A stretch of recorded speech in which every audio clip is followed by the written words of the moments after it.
વડોદરાના ઐતિહાસિક ન્યાય મંદિર કોર્ટ સંકુલમાં હવે પાર્કિંગની સમસ્યાનો સુખદ અંત આવ્યો છે। વર્ષોથી અનેક રજૂઆતો છતાં જે પ્રશ્ન વડ ઉકેલ્યો હતો તે પ્રશ્ન આ વર્ષે ચૂંટાઈને આવેલી નવી પેનલે ઉકેલીને બતાવ્યો છે। પરિવર્તનની લહેર ખરા અર્થમાં પરિણામ લાવી હોય તેમ વકીલ આલમમાં ખુશીનો માહોલ જોવા મળી રહ્યો છે। ન્યાય મંદિર કોર્ટ બન્યું ત્યારથી જ વકીલો અને અસીલો માટે વાહન પાર કરવું એક પડકાર હતો। અગાઉના પ્રતિનિધિઓ આ મુદ્દે નિષ્ફળ રહ્યા હતા। પરિવર્તનનું પરિણામ આ વર્ષે બરોડા બાર એસોસિએશનના પ્રમુખ તરીકે ચૂંટાયેલા હસમુખભાઈ ભટ્ટ અને તેમની સમગ્ર ટીમે સત્તા સંભાળતાની સાથે જ આ પ્રશ્નને પ્રાથમિકતા આપી હતી। પ્રમુખ હસમુખ ભટ્ટ, ઉપપ્રમુખ સ્નેહલ સુથારિયા અને જનરલ સેક્રેટરી રીતેશ ઠક્કરના સંયુક્ત પ્રયાસોથી પાર્કિંગની વ્યવસ્થા સુનિશ્ચિત કરવામાં આવી છે। આગામી સમયમાં વકીલોના હિતમાં વધુ સુધારાઓ કરવામાં આવશે।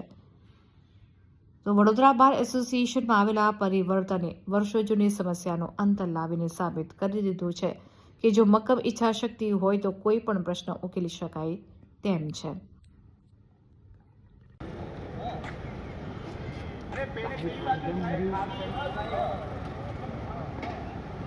વડોદરા ડિસ્ટ્રિક્ટ કોર્ટમાં 2021 પહેલાં પણ આ પાર્કિંગની કાર્યવાહી મેં કરેલી અને ફરીથી વિજય થયા બાદ મેં તમામ વકીલોને ખાતરી આપેલી કે વ્યવસ્થિત પાર્કિંગ માટે અને જે અસીલો વધારે અહીં આવે છે અને કોર્ટની આજુબાજુ પાર્કિંગ કરતા હતા, બીજું કે એડવોકેટ પાર્કિંગ મેઇન ફ્રન્ટની અંદર જે છે તે એડવોકેટ પાર્કિંગ છે, ત્યાં સામાન્ય માણસો પાર્કિંગ કરતા હતા, એ તમામ હટાવીને સામે પક્ષ પર 4 વ્હીલર મેઇન પાર્કિંગ છે એડવોકેટનું અને હમણાં જે 2 બાજુ પાર્કિંગ થાય છે એટલા જ વકીલો અહીં પ્રેક્ટિસ કરે છે।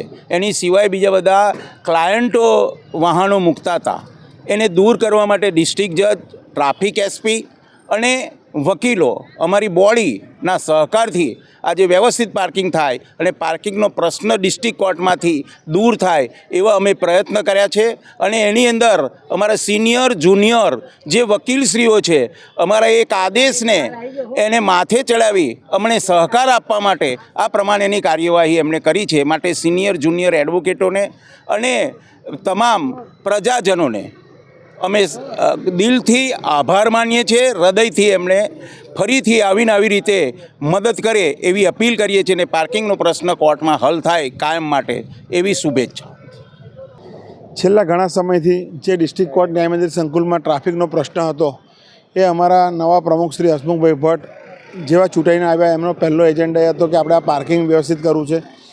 એમની સાથે અમારી સમગ્ર ટીમ, અમારા તમામ કમિટી મેમ્બરો, તમામ હોદ્દેદારો સાથે ઊભા રહીને આપ જોઈ શકો છો કે મેન એન્ટ્રન્સના ગેટથી લઈને એક્ઝિટના ગેટ સુધી બધા જ અમારા કારોબારી સભ્યો ઊભા રહ્યા છે અને આ પાર્કિંગની જે સમસ્યા છે એ વહેલામાં વહેલી તકે સારામાં સારી રીતે એનું નિરાકરણ આવે એ માટે અમે અહીંયા જાતે પોતે ઊભા રહીને અમે અસીલો તેમજ અમારા વકીલોને વિનંતી કરીને પાર્કિંગની વ્યવસ્થા અમે કરાવી રહ્યા છે, જેથી આપ જોઈ શકો છો કે હવે પહેલાં આજથી થોડા સમય પહેલાં જે પાર્કિંગ હતું ને અત્યારના પાર્કિંગમાં આસમાન જમીનનો ફરક છે।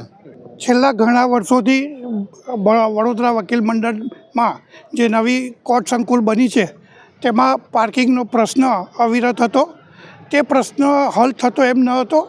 ફરી એક વખત અમારી આખી બોડી ફરી ચૂંટાઈને આવી છે અને 2025-26ની બોડીમાં સંયુક્તપણે પ્રમુખશ્રી, ઉપપ્રમુખશ્રી, મેં પોતે સેક્રેટરીશ્રી તથા અમારી આખા કમિટી મેમ્બર સાથે અમારા તમામ વકીલશ્રીઓએ અમને સાથ સહકાર આપ્યો છે। એટલે અવિરતપણે જે પ્રશ્ન હલ નહોતો થતો આજે ચોક્કસપણે તમે જોઈ શકો છો કે એકદમ સુંદર અને સરસ મજાનું પાર્કિંગ થઈ રહ્યું છે અને તમામ વકીલશ્રીઓને પણ અમે આભારી છે અને જે આવતા અસીલો છે તે પણ અમને માન અને સન્માન આપીને એ પણ એમની જે પાર્કિંગ છે તે જગ્યાએ પાર્કિંગ કરે છે, તેથી સરસ મજાનું પાર્કિંગ છે અને હવે આવવા જવામાં પણ કોઈ તકલીફ નથી થતી, તેથી સારું અને સરસ દેખાય છે। તે માટે બધાને ખૂબ ખૂબ આભાર।